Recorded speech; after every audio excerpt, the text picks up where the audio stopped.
ধুমুহা, বানপানী, খৰাং, ভূমিস্খলন,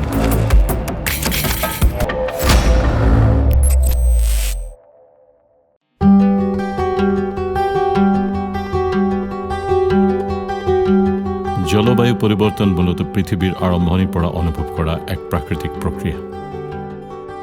পৃথিৱীৰ পৰিৱেশ সলনি কৰাত অৰিহণা যোগোৱা অন্যতম গতিশীল প্ৰাকৃতিক প্ৰক্ৰিয়া।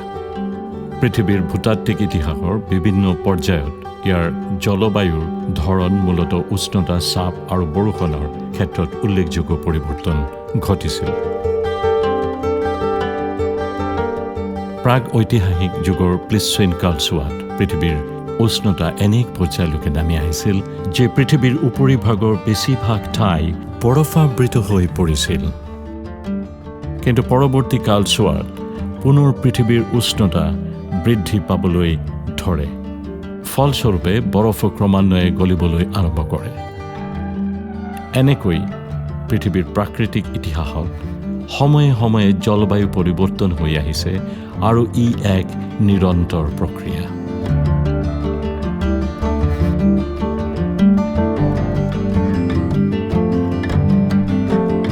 কিন্তু প্ৰকৃততে ঔদ্যোগিক বিপ্লৱৰ পিছত যি এটা নতুন ধৰণৰ জলবায়ু পৰিৱৰ্তন হৈছিল তাকেই সাধাৰণতে গোলকীয় উষ্ণতা বৃদ্ধি বুলি কোৱা হয়।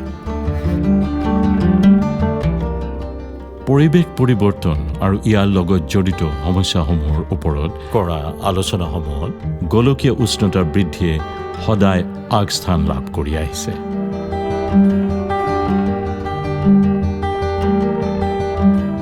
বায়ুমণ্ডলৰ উষ্ণতাৰ দ্ৰুত পৰিৱৰ্তন, যাক গোলকীয় উষ্ণতা বুলি জনা যায়, মূলত এক মানুহৰ দ্বাৰা প্ৰৰোচিত প্ৰক্ৰিয়া, যিয়ে মানৱ সমাজ আৰু পৰিৱেশৰ বাবে গুৰুতৰ সমস্যাৰ সৃষ্টি কৰিছে।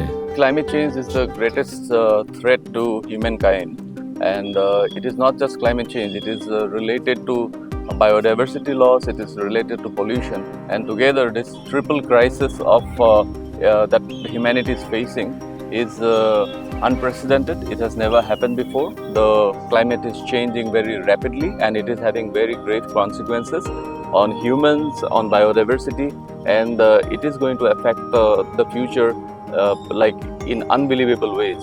We cannot even imagine what's going to happen. যোৱা 200 বছৰৰ ভিতৰত পৃথিৱীৰ বায়ুমণ্ডলৰ উষ্ণতা প্ৰায় 0.6 ডিগ্ৰী চেলছিয়াছ বৃদ্ধি পোৱা বুলি লিপিবদ্ধ কৰা হৈছে।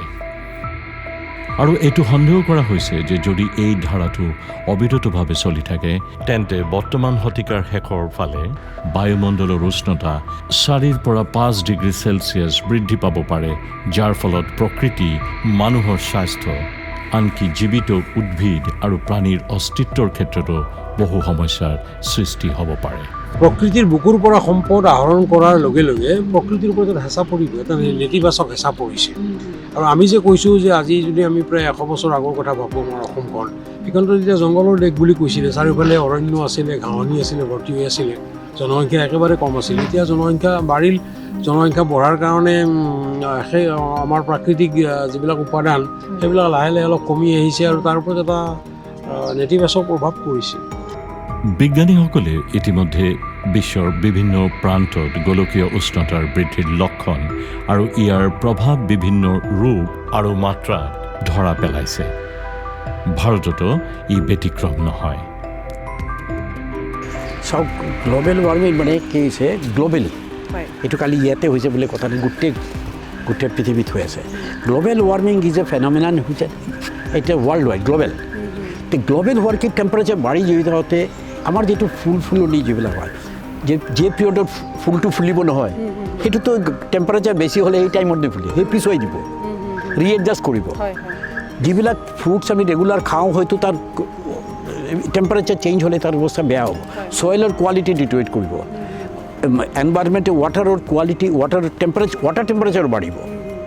চ' গ্ল'বেল ৱাৰ্মিঙে কি হয়, গ্ল'বেল ৱাৰ্মিংটো চবৰে ওপৰত এফেক্ট কৰে, অল ছেক্টৰৰ ওপৰত এফেক্ট কৰে। কিন্তু 1 ডিগ্ৰী 2 ডিগ্ৰী পৰ্যন্ত এটা restricted globally requirement government of ইণ্ডিয়াই বা গ্ল'বেলি চবে ফিক্স কৰি আছে এতিয়া গ্ল'বেল ৱাৰ্মিং আমাৰ লগত বহুত বেছি ইম্পৰ্টেণ্ট কথা নৰ্থ ইষ্টাৰ্ণ ৰিজন কাৰণ স্পিচিছৰ লাইফ চাইকেলো চেঞ্জ হ'ব যিবিলাক গৰম কিছু স্পিচিছ যিবিলাকৰ তলত থাকে নহয় সি হাই অল্টিটিউডলৈ গৈ থাকিব হাই অল্টিটিউডলৈ গৈ থাকিব সি এটা ঠাইত নাথাকে তে নেচাৰেলি কি হ'ব তাৰ ডিষ্ট্ৰিবিউশ্যন চেঞ্জ হ'ব তাৰ ইম্পেক্ট হ'ব তাৰ কণী পাৰতে 5টাৰ জেগাত হয়তো 3টা পৰিব so' global warming will affect everybody to sustainable ডেভেলপমেণ্টেৰ গ'লৰ মাজত এইবিলাক যে লিংকেজ কৰি আছে আমাৰ ছাষ্টেইনেবল একবাৰ কিন্তু ইণ্ডিয়ান ফিলচফিতে ছাষ্টেইনেবিলিটি ইজ দ্য ক'ৰ ৱৰ্ড ধুমুহা বানপানী খৰাং ভূমিস্খলন আদি চৰম পৰিঘটনাৰ কিছু গোলকীয় উষ্ণতাৰ বৃদ্ধিৰ সৈতে সম্পৰ্ক দেখা যায় অতি অস্বাভাৱিক বৰষুণ আৰু গড় উষ্ণতা বৃদ্ধিও অন্য এক উদাহৰণ ৰাজ্য হিচাপে অসম 40% বানপীড়িত It's a global phenomena. It's a global phenomena where আমি দেখিছোঁ যে আমাৰ বৰষুণৰ পেটাৰ্ণটো সাংঘাতিক ধৰণে চেঞ্জ হৈছে আগতে যদি আমি ৰেইনি ডেজ বুলি আমি কওঁ যে number of rainy days from আমাৰ যেতিয়াৰ পৰা বৰষুণ আৰম্ভ হ'ব ফ্ৰম জুন আমি ভাবোঁ যে মনচুন ব্ৰেক হয় and it will extend up to September October whatever তো সেই অক্টোবৰলৈকে what are the number of rainy days এতিয়া যদি চাওঁ আমাৰ নাম্বাৰ অফ ৰেইনি ডেজ কমি গৈছে কিন্তু মানে ভলিউম অফ দ্য ৰেইন বাঢ়ি গৈছে মানে এদিনেই বৰষুণ দিব কিন্তু ইমানেই বেছিকৈ দিব যে আল্টিমেটলি পানীখিনি ওলাই গুচি গ'ল ৰেইনফল পেটাৰ্ণটো ট্ৰিমেণ্ডাছ চেঞ্জ হৈছে এট দ্য ছেইম টাইম আমাৰ টেম্পাৰেচাৰ যিখিনি মানে আমাক লাগে তাৰো কিছুমান এয়া আছে যে ধান খেতিৰ কাৰণে ইমানখিনি টেম্পাৰেচাৰ লাগিব আপেল খেতিৰ কাৰণে ইমান লাগিব আমি ফ্ৰুটছ কৰিব বিচাৰিছোঁ তো সেই টেম্পাৰেচাৰটো এইটো গ্ল'বেলি এফেক্ট হৈছে আৰু যিখিনি মানুহ এগ্ৰিকালচাৰ লগত ৰিলেটেড তাহাঁতেও মই ভাবোঁ যে বহুত পৰিমাণে মানে they are facing the consequence of all this so' সেইটো আৰ্বান আৰু মানে আমিও সমানেই কৰি আছোঁ কিন্তু আমি চাগে ইনডাইৰেক্টলি এফেক্টেড কিন্তু তেওঁলোক directly affected because their main occupation is agriculture or farming so' similarly ভাবিছোঁ যে গ্ল'বেল ৱাৰ্মিঙৰ কাৰণে এটা ৰেইনফল পেটাৰ্ণ চেঞ্জ হৈছে আমাৰ ক্ৰপৰ পেটাৰ্ণটো চেঞ্জ হৈ গৈছে আৰু তাৰপিছত ফ্লাডো আমি জানো যে এটা সময়ত খুব বেছিকৈ পানীটো আহি গৈছে আৰু তাৰপিছত you have a dry season ত' সেনেকুৱা ধৰণৰ কিছুমান এবনৰ্মেলিটিজ আকৌ কেতিয়াবা আমি দেখোঁ যে ক'ৰবাত য'ত বৰষুণ হ'বই নালাগিছিলে সেনেকুৱা ঠাইবোৰত বৰষুণ হৈ আছে চ' এই এবনৰ্মেলিটিজবোৰেই হৈছে global warming or the results of global warming you can say আৰু তাৰ লগত ইফেক্ট কিছুমান এনেকুৱাও আছে যে নাম্বাৰ অফ স্পিচিজ কমি আহিছে যিবোৰ চেঞ্চিটিভ স্পিচিজ সেনেকুৱা স্পিচিজবোৰ কমি আহিছে কিছুমান স্পিচিজ আকৌ বাঢ়ি গৈছে চে মস্কিউটো এনেকুৱা ধৰণৰ বস্তুবোৰ বাঢ়ি গৈছে ৰেটছ পপুলেশ্যনো বাঢ়ি গৈছে ক'ৰবাত ঠাইত মানে তো because they are adapting to that high temperature so' তেনেকুৱা ধৰণৰ বস্তুবোৰ আছে আৰু ৰুৰেল এৰিয়া আৰু আৰ্বান এৰিয়া মই ভাবোঁ যে তেনেকৈ different way they are affected আমাৰ আৰ্বান এৰিয়াটো we are affected we can say that we are not affected they are also' affected rural area is also' affected এক অভাৱনীয় বাৰিষা আৰু কম বৰষুণৰ ফলত অস্বাভাৱিকভাৱে অসমত উষ্ণ বতৰৰ সৃষ্টি হৈছে জলবায়ু পৰিৱৰ্তন আৰু গোলকীয় উষ্ণতা বৃদ্ধি দুয়োটা বিষয়ে নিজাববীয়াকৈ পৃথক অৰ্থ বহন কৰে কিন্তু সততে এই দুয়ো বিষয় এক অৰ্থতে ব্যৱহাৰ কৰা দেখা যায় এই দুয়ো ক্ষেত্ৰৰ বিষয়ে বিশদভাৱে জানিবলৈ তথা ইয়াৰ বাস্তৱ ছবিখন বুজিবলৈ আমি পৰিৱেশ কৰ্মী তথা বিজ্ঞানীৰ কাষ চাপিছিলোঁ সামগ্ৰিকভাৱে বৰ্তমান যুগত বিশেষকৈ যোৱা প্ৰায় 250-300 বছৰৰ ভিতৰত আমাৰ বৰ্তমান যিটো পৰিৱৰ্তন আহিছে সেই পৰিৱৰ্তনটো কিন্তু যথেষ্ট ক্ষীপ্ৰ আৰু সেই পৰিৱৰ্তনটো ভয়াৱহ এইকাৰণে কৈছোঁ যে স্বাভাৱিক পৰিৱৰ্তন খুব লাহে লাহে হয় আৰু স্বাভাৱিক পৰিৱৰ্তনত জীৱ নাইবা যিবিলাক তাৰ লগত জড়িত পদাৰ্থ থাকে তাৰ এটা সুন্দৰভাৱে তাৰ লগত অনুকূলন কৰি লাহে লাহে তাৰ লগত যিটো আমি এডজাষ্টমেণ্ট বুলি কওঁ এডজাষ্টমেণ্টটো ধুনীয়াকৈ হৈ আহি থাকে কিন্তু এইবিলাক উত্তাপ বৃদ্ধি আৰু নামি যোৱাৰ যিটো প্ৰক্ৰিয়া সেইটো কথা খুব ধীৰ গতিত লাহে লাহে সাধাৰণতে হয় কিন্তু এতিয়া বৰ্তমান আমাৰ যোৱা প্ৰায় 200-250 বছৰৰ ভিতৰত বা 300 বছৰৰ ভিতৰত যিটো পৰিৱৰ্তন আহিছে সেই পৰিৱৰ্তন যথেষ্ট ক্ষিপ্ৰ আৰু অস্বাভাৱিক আৰু সেই পৰিৱৰ্তনটো আচলতে মানৱসৃষ্ট পৰিৱৰ্তন। জলবায়ু পৰিৱৰ্তন আৰু গোলকীয় উষ্ণতা বৃদ্ধিয়ে আমাৰ জৈৱিক বৈচিত্ৰ্যত এলানি সুদূৰ প্ৰসাৰী প্ৰভাৱ পেলাইছে। এতিয়া আপুনি চাব যে আমাৰ IPCCয়ে কৈছে যে বাই 2050 আমাৰ 1.5 ডিগ্ৰী চেলচিয়াছ গ্লোবেল টেম্পাৰেচাৰ বাঢ়ি দিব, এভাৰেজ টেম্পাৰেচাৰ। আৰু বাই 2100 আমাৰ 2 পৰা 4 ডিগ্ৰী চেলচিয়াছ উত্তাপ বাঢ়িব। এই উত্তাপ বাঢ়িলেতো আমাৰ বহুত জীৱ জন্তু নোহোৱা হৈ যাব, পৰিৱেশৰ ওপৰত বহুত ডাঙৰ এটা মানে প্ৰভাৱ পৰিব। কিন্তু চহৰত আমি যে আৰ্বানেশ্যন কনক্ৰিটেশ্যন কৰি দিছোঁ নহয়, আমি কনক্ৰিটেশ্যনটো কি কৰিছোঁ চাওক, আমি সদায় নিজৰ ভালৰ কাৰণেহে কাম কৰিছোঁ, যে ধুনীয়া দেখা হ'ব লাগে, চাফ চিকুণ হ'ব লাগে। চাফ চিকুণৰ ধাৰণাবিলাক সলনি হৈ গ'ল। আপুনি জংঘল দেখিলে, গ্ৰাছলেণ্ড দেখিলে এইটো লেতেৰা বুলি কৈ দিয়ে। আমাৰ মানুহবিলাকে আজিকালি ব্লক পাৰি দিয়ে চোতালখনত ব্লক পাৰি দিলে যে বৰষুণ আহিব, বৰষুণটো পানীত মাটিতে সোমাই যায় নহয়, সেইটো গ্ৰাউণ্ড ৱাটাৰ টেবল ৰিচাৰ্চ কৰে। যদি আপুনি ব্লক পাৰি দিয়ে, ৰাস্তা কনক্ৰিট, আপোনাৰ চৌহদ কনক্ৰিট, চাৰিওফালে যদি কনক্ৰিট হৈ যায়, তেতিয়া বৰষুণৰ পানীটো কেনেকৈ পৰি পেলাই মাটি কেনেকৈ শুহিব, মাটি শুহিব নোৱাৰিলে কেনেকৈ গ্ৰাউণ্ড ৱাটাৰ টেবলটো ৰিচাৰ্চ হ'ব। আৰু তাৰপিছত আপুনি হাকাৰ কৰি আছে যে পানীৰ ডিপ্লেশ্যন, গ্ৰাউণ্ড ৱাটাৰ ডিপ্লেশ্যন হৈছে, পানী নাই। এইটো ডাঙৰ প্ৰব্লেম নহয়নে বাৰু? এতিয়া আপুনি চাব আমাৰ মানে হেৰিবিলাক মানে যিবিলাক ৱেটলেণ্ড আছে আমাৰ চহৰত, আপুনি ৱেটলেণ্ডবিলাক এটা সময়ত কিমান আছিল, আজি 50 বছৰ আগত আমাৰ গুৱাহাটীত কিমান ৱেটলেণ্ড আছিল, আজি ৱেটলেণ্ডৰ সংখ্যা কমি গৈ আছে। আৰু ৱেটলেণ্ডৰ ওপৰত আৰু বেছিভাগ আমাৰ পাহাৰৰ ওপৰতে আমাৰ যি নিৰ্মাণ কাৰ্যবিলাক চলি আছে, নিৰ্মাণ কাৰ্য চলিব লাগিব, কিন্তু পৰিস্থিতি তন্ত্ৰৰ মানে বিপৰীতে যোৱাকৈ আমি কাম কৰিব নালাগিব। We need development but not at the cost of environment. We need economy but not at the cost of ecology. এইখিনিতে প্ৰশ্ন হয়, আমি ব্যক্তি বিশেষে এই গোলকীয় সন্দিক্ষণত কিদৰে ভাগ ল'ব পাৰোঁ? আৰু বিশেষকৈ আমাৰ যিবিলাক জীৱাশ্ম ইন্ধন, আমি যিবিলাক জীৱাশ্ম ইন্ধন ব্যৱহাৰ কৰোঁ, কয়লা, নেচাৰেল গেছ বা প্ৰাকৃতিক গেছ, পেট্ৰলিয়াম, আমি এইবিলাক যে ব্যৱহাৰ কৰি আছোঁ, এইবিলাকৰ পৰা যিটো মানে ধোঁৱা নাইবা যি গেছ তৈয়াৰ হৈ পেলাই বায়ুমণ্ডলত আমি এৰি দিওঁ, সেই আমি এৰি দিয়া গেছ নাইবা ধূলিকণাবিলাকে বায়ুমণ্ডলৰ বিশেষকৈ মানে গাতে লাগি থকা যিটো স্তৰ আৰু তাৰ ওপৰৰ স্তৰ, এই দুটা স্তৰৰ ওপৰত এটা ডাঙৰ মানে তাত এটা ভূমিকা পালন কৰিছে। মন কৰিবলগীয়া কথা এইটোৱে যে পৃথিৱীয়ে যুগ যুগ ধৰি জলবায়ু পৰিৱৰ্তনৰ পৰা নিজকে ৰক্ষা কৰি আহিছে। জলবায়ু পৰিৱৰ্তনৰ সৈতে যুঁজ দিবলৈ থলুৱা জ্ঞানকে ফলপ্ৰসূ বুলি গণ্য কৰা হয়। এনে জ্ঞানে যুগ যুগ ধৰি পৃথিৱীৰ সুস্থিৰতাত অৰিহণা যোগাই আহিছে। পৃথিৱীৰ মানুহে কৈছিলে যে ক্লাইমেট চেঞ্জৰ কাৰণে বহুত বানপানী হ'ব, ইৰোজন হ'ব, মানুহ ডিছপ্লেচ হ'ব, সংঘাত হ'ব মানুহৰ মাজত। আৰু এই গোটেই বস্তুবিলাক একচুৱেলি অসমে অলৰেডি ভুক্তভোগী হয় তেতিয়াই, আজি 10-12 বছৰ আগতেই। আৰু বহুত ডেকেডছৰ পৰা আমাৰ ইয়াতে দেখিছোঁ যে গৰাখহনীয়া, বানপানী আৰু সংঘাত যোনবিলাক হয় মানুহ শৰণাৰ্থীৰ মাজত বা আমাৰ ইয়াৰ লোকেল মানুহৰ মাজত যোনবিলাক সংঘাত দেখা গৈছিলে, চ' এইবিলাক আগৰ পৰা হৈ আহি আছে। ত' Assam definitely is one of the early climate impacted regions. আৰু আমি জলবায়ু আৰু লাহে লাহে যিহেতু ক্লাইমেট চেঞ্জৰ লগত আমাৰ বানপানী আৰু গৰাখহনীয়াৰ এটা ডাইৰেক্ট ৰিলেশ্যন আছে গ্লেচিয়েল মেল্টৰ কাৰণে। আৰু eastern Himalayan glaciers is already melting much faster than others. ত' তাৰ কাৰণে আমাৰ বানপানী গৰাখহনীয়াটো বাঢ়িছে। There are two sides to the coin. Firstly, back in 2018, when the IPBES came out with this report, which said that almost 80% of the remaining natural places on Earth are managed, owned, or looked after by indigenous communities. So most of the biodiversity is now in lands that are managed or owned by indigenous communities. At the same time, we see that indigenous people have always been very sustainable. They have lived with nature. There is no wastage. There is no pollution. We are eating local, seasonal, and also, of course, it is also nutritional. So it's very much connected to one health. But these were not recognized.